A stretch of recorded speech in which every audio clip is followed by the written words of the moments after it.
Simula nang ipatupad po ang magkakaugnay na inisyatiba ng mga district hospital sa La Union upang makatipid sa kuryente at gasolina bilang tugon sa idineklarang pambansang krisis sa enerhiya.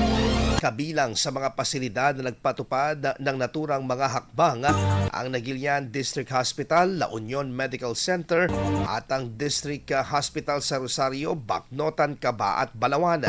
Sa bawat ospital ipinatupad ang iba't ibang estratehiya upang mapababa ang konsumo sa enerhiya nang hindi naapektuhan ang serbisyong medikal.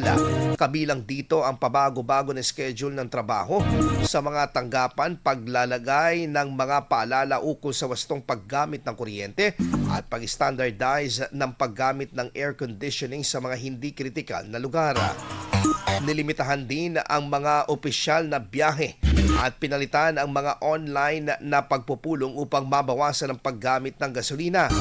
Sa ilang pasilidad, inaayos naman ang duty schedule ng mga kawani upang mabawasan ang madalas ng kanilang pagbiyahe at habang hinihikayat naman ang mga paggamit ng alternatibong transportasyon tulad ng e-bike.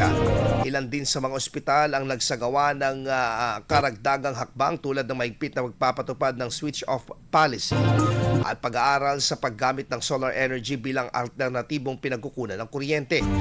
Sa pamamagitan umano ng mga pagbabagong ito, inaasahan na mas magiging praktikal ang paggamit ng enerhiya habang patuloy ang paghahatid ng mga kinakailangang serbisyong pangkalusugan sa mga residente.